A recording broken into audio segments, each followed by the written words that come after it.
diz assim: se vocês morreram com Cristo para os rudimentos do mundo, por que se sujeitam a regras como se ainda vivessem no mundo? Não toque nisso, não coma disso, não pegue naquilo. Todas essas coisas se destroem com o uso. São preceitos e doutrinas dos homens. De fato, essas coisas têm a aparência de sabedoria ao promoverem um culto que as pessoas inventam, falsa humildade e tratamento austero do corpo. Mas elas não têm valor algum na luta contra as inclinações da carne. Ou seja, isso aqui é uma coisa muito interessante, porque os judeus que haviam se convertido ao cristianismo, continuavam a obedecer a Torá. E aqui Paulo está dizendo o seguinte: olha, isso aí não tem nenhum propósito, porque isso aí faz dá uma falsa aparência de que vocês são mais sábios, de que vocês são mais santos, de que vocês são mais perfeitos, né? Isso dá uma falsa humildade e um tratamento austero do corpo, mas isso aí não purifica os desejos da carne.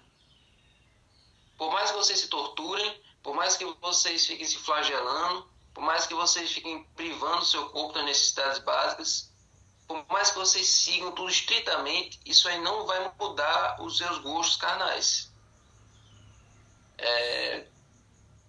Ainda fazem, tem muitos deles que ainda seguem essas orientações da Torá. Muitos israelenses lá seguem. Então, gente, aqueles monges que vivem numa vida de privação, vivem numa vida de tentar mortificar a natureza pecaminosa através da tortura, aquilo não resolve. Aquilo não resolve, porque aquilo ali você está causando dor ao seu corpo, mas não está mudando nada na sua alma, não está mudando nada na sua natureza, no seu jeito de ser. Quem faz isso é Jesus. Então não precisa você ficar se matando, ficar se torturando por causa disso. E outra coisa, qualquer tentativa de alcançar a salvação por meio de regras ou práticas humanas não condiz com o Evangelho de Cristo. Então aqueles judeus gentios, ou aqueles judeus recém-batizados, aqueles judeus que haviam se tornado cristãos, mas que ainda obedeciam à lei de Moisés, e estavam reconhecendo que a salvação dependia de alguma coisa que eles ainda fizessem. Ou seja, eles não estavam confiando totalmente no sacrifício de Jesus. Ah, beleza, Jesus sacrificou, que bonito, mas eu tenho que fazer alguma coisa, eu não posso aceitar assim de graça. Não é totalmente de graça. Então era isso que eles pensavam. Então, não precisamos nos sobrecarregar com aquilo que é terreno, mesmo os cerimoniais que apenas apontavam para o sacrifício de Jesus. Então, embora essas ordenanças tenham sido dadas por Deus no começo, mas depois de Jesus, cumpriram a função delas, tornaram-se desnecessárias. Então, não precisava eles ficarem atrelados àquelas leis antigas lá, porque aquilo ali servia apenas para o tempo em que Deus morava no santuário e o tempo que o povo de Israel era o povo da aliança. Agora aqui, o santuário não vale mais. Tudo se cumpriu em Jesus. E a aliança agora Deus abriu para o mundo todo, então não precisa mais seguir aquilo. Então, gente, voltar a seguir aquilo era se identificar com esse mundo que está perecendo, em vez de desejar um novo mundo, a nova pátria que Deus está preparando para nós. Então, aqueles judeus recém-conversos, eles não estavam levantando asas para ir para esse novo mundo. Eles ainda estavam amarrados, acorrentados a esse mundo. Então, além daquelas regras que Deus tinha dado a Moisés, os fariseus e os escribas, eles também acrescentaram muita coisa que não tinha no original. Muitas exigências além do que Deus tinha colocado. Como, por exemplo, aquele negócio que não podia andar mais de 1 quilômetro no sábado, não podia carregar até uma certa quantidade de coisas nas costas, que aquilo é considerado trabalho, não podia cuspir no chão, porque aquilo ali é como se estivesse irrigando a terra, isso era uma espécie de trabalho. Não poderia curar ninguém no sábado. Então, essas orientações que foram colocadas além do que Deus tinha dado, isso aí já não era mais nem considerado mandamento divino, e sim imposição do ser humano. Então, isso, ao invés de fortalecer a fé, tornava-se um peso.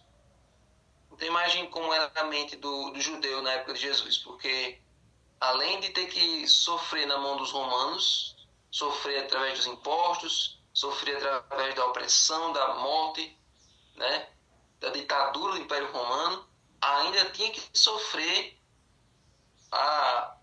nas mãos dos líderes religiosos, que cobravam os dízimos caros, que ficavam explorando os órfãos e as viúvas, e que ficavam colocando essas leis para tornar a religião um saco, um fardo na vida deles. Então, é fácil cair na armadilha de usar essas observâncias como uma forma de se sentir superior aos que não seguem.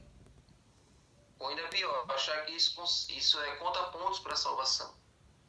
Aí olha assim e pensa, não, isso é só coisa que os fariseus faziam, mas hoje tem gente que ainda acha dessa maneira. Acha que por seguir as regras, acha que por seguir os protocolos, acha que por seguir as exigências da religião, isso aí torna você superior aos que não seguem. E aí ficam se achando mais santos, ficam acusando o irmão, julgando o irmão que não é tão santo quanto ele, e acham que isso aí conta mais pontos para a salvação.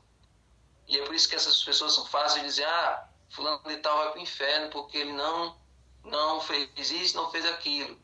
Fulano de tal não merece salvação. Essa pessoa está cantando, essa pessoa nem merece, essa pessoa, olha a vida pregressa que ela tem. Então, quanto mais as pessoas se acham santas, se acham um patamar superior que elas podem determinar ou julgar quem vai ser salvo ou não, quanto mais as pessoas colocam nesse nível, mais longe essa pessoa está de Jesus. Mais impura essa pessoa está diante de Deus. Porque quanto mais próximo de Deus, mais impuro você se sente, mais indigno você se sente. E é aí que Deus justifica, é aí que Deus limpa e purifica você. Mas quando você se acha num patamar alto e melhor do que os outros, você é quem mais precisa da graça de Deus.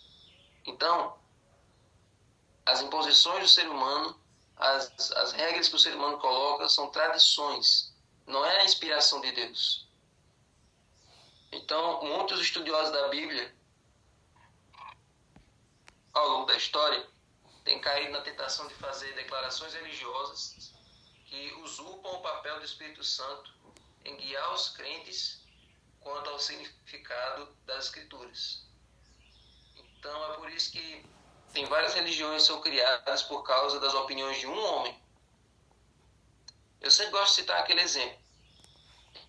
Nos anos 70 teve um pregador, um evangelista, que o nome dele é Jim Jones, e ele começou a levar vários seguidores para um acampamento, como se fosse um campuri. Todos os seus seguidores foram para esse campuri, milhares de pessoas, e lá ele serviu como se fosse uma Santa Ceia, né, um copo com líquido para cada um, e ele disse o seguinte, olha, vamos tomar esse líquido aqui, e vamos todos para o céu agora. Vamos todos sair desse plano e vamos todos para a presença de Deus. Quando você tomar esse líquido, então vamos todos sair desse mundo e vamos para o paraíso de Deus. E aí ele tomou, e aí todo mundo seguindo o exemplo dele tomou também, e acontece que aquele que deu para todo mundo era um veneno e ele matou todo mundo. Todo mundo foi na onda dele, todo mundo morreu. Todos os seguidores dele, milhares de pessoas morreram. E quando chegou os carros dos familiares para descobrir o que tinha acontecido, por que eles não estavam atendendo a ligação, por que eles estavam tão calados lá naquele evento, foi chegando os carros, foram percebendo aquele campo, um acampamento cheio de barracas em volta, um auditório, e no meio do auditório todo mundo morto. Os adultos, crianças, idosos, um campo cheio de mortos. Todos envenenados, porque seguiram as palavras de um homem. Então, para você ver como as pessoas não valoram a palavra de uma pessoa. Tem gente que não confia na Bíblia. Tem gente que não acredita na Bíblia, que não entende. Então, é melhor seguir o que uma pessoa está dizendo do que o que a Bíblia está dizendo. Como as pessoas não sabem ler, como as pessoas até leem, mas não entendem, ou até entendem, mas não querem obedecer, então é muito mais fácil seguir a palavra de um líder religioso. É muito mais fácil seguir um homem do que Deus. Por isso que, por exemplo, lá no dia que Moisés recebeu a lei, o povo ouviu a voz de Deus, mas disse, não, Moisés, fale você com ele, depois você passa para nós. Então, gente, no que está baseada a sua fé? Nas opiniões do ser humano?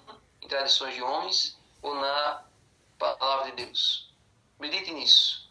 No que é que você está seguindo hoje? Tudo que Deus diz ou tudo que os homens dizem?